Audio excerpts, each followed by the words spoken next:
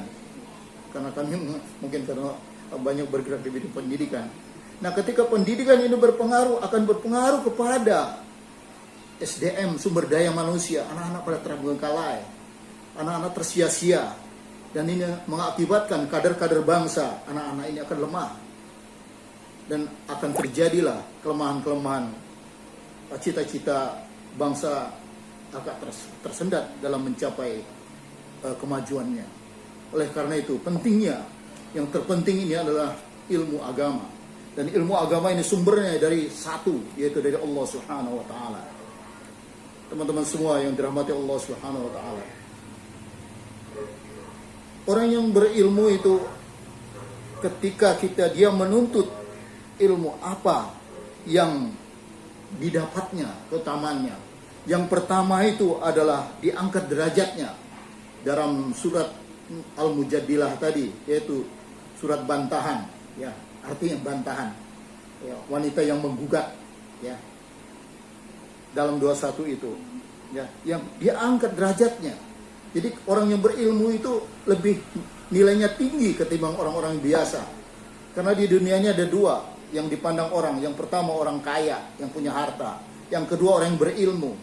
Walaupun kadang-kadang orang yang berilmu kalah sama orang dengan hartanya. Tapi inilah kondisi hidup. Yang kedua itu, yaitu dapat menerangin orang lain, orang yang berilmu, keutamaannya. Ya. Ilmu itu bagaikan bulan purnama, ya.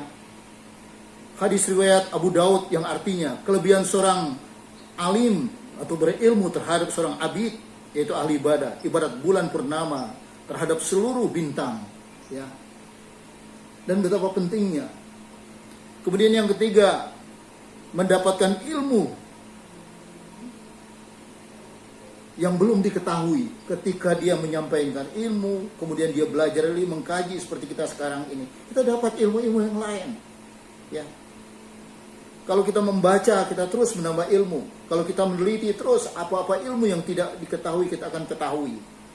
Nah, ini keuntungan orang yang menuntut ilmu. Kemudian yang ketiga, yang keempat, dia mendapat ampunan dari Allah Subhanahu wa Ta'ala. Sahabat-sahabat sekalian yang dirahmati Allah Subhanahu wa Ta'ala, bagaimana sikap seorang yang berilmu? Ada dua hal. Yang pertama, dia takut kepada Allah Subhanahu wa Ta'ala, ya. Dalam Quran surat Fatir ayat 28, ya. Orang-orang yang berilmu itu takut karena dia paham bahwa siksaan Allah itu sangat pedih, dan apa dia berbuat baik, Allah akan balas dengan kebaikan, ya. Takut kepada Allah ini berbeda dengan takut dengan binatang buas. Kalau kita takut kepada Allah, kita akan mendekat kepada Allah. Bagaimana supaya sholat kita khusyuk? Bagaimana supaya hati kita terpaut dengan Allah Subhanahu wa Ta'ala? Supaya setiap langkah kita ini diniatkan untuk ibadah kepada Allah Subhanahu wa Ta'ala. Supaya pikiran kita ini selalu ingat kepada Allah Subhanahu wa Ta'ala.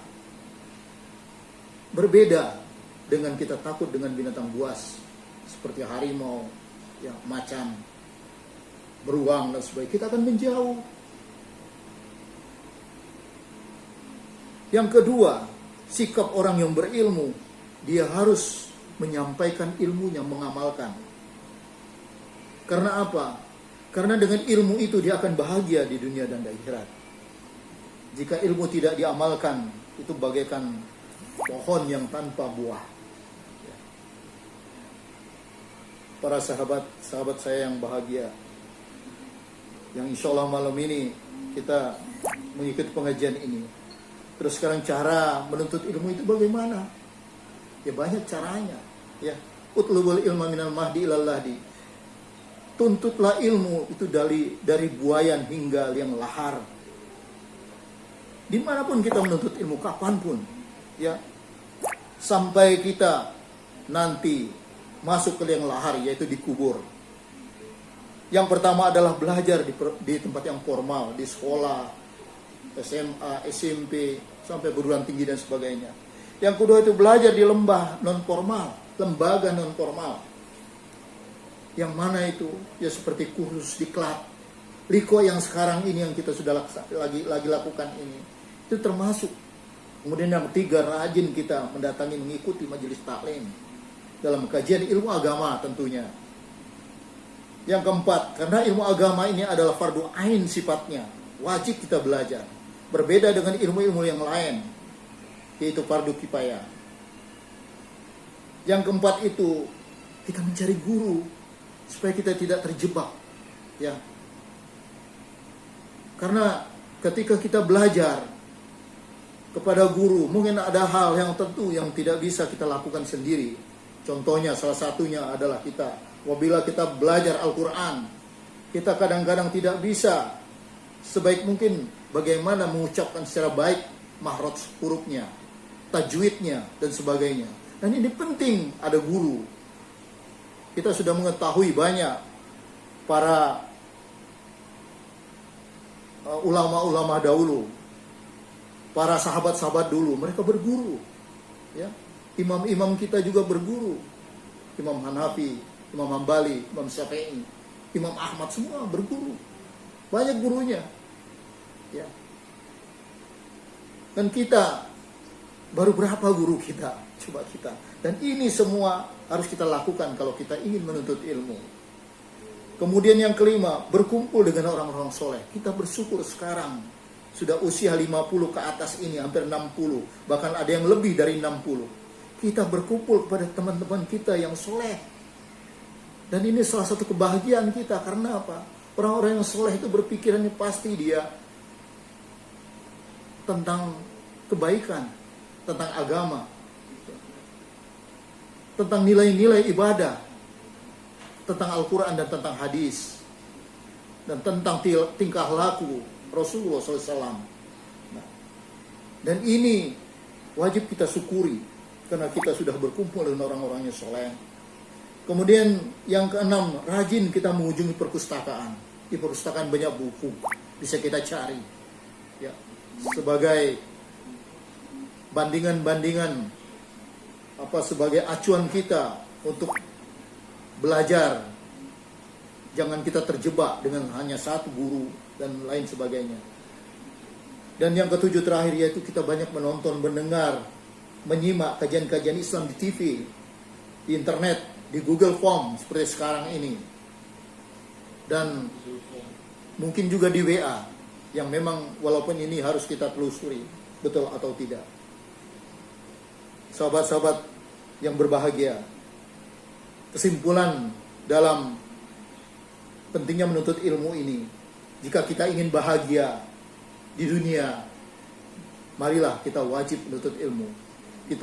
Jika kita ingin bahagia di akhirat, wajib kita menuntut ilmu. Dan jika kita ingin bahagia kedua-duanya, dunia akhirat, wajiblah kita berilmu. Hadis riwayat Baihaqi. Kemudian yang kedua, menuntut ilmu adalah fardu ain untuk setiap orang Islam, baik dia laki-laki maupun dia perempuan. Hal yang ketiga, menuntut ilmu dari kandungan sampai ke liang lahar, utlubul ilma minal mahdi ilal lahdi. Terus sampai kapanpun, sampai kita meninggal, kita terus menuntut ilmu. Yang keempat adalah ilmu yang kita pelajari harus kita amalkan. Jangan hanya kita menuntut tapi kita tidak terapkan di dalam kehidupan kita. Yang kelima adalah, ingat, sumber dari segala sumber ilmu adalah satu, yaitu dari Allah Subhanahu wa Ta'ala. Teman-teman semua, sahabat yang berbahagia, mungkin ini yang bisa saya sampaikan. Mohon maaf atas segala kurangan. Mari kita tutup ya kultum ini dengan membaca Subhanakallahumma bihamdika asyhadu an la ilaha anta astaghfiruka wa atubu ilaik. Demikian, terima kasih, mohon maaf atas segala kurangan. Bila bisa dilhaq wa minkum. Wassalamualaikum warahmatullahi wabarakatuh.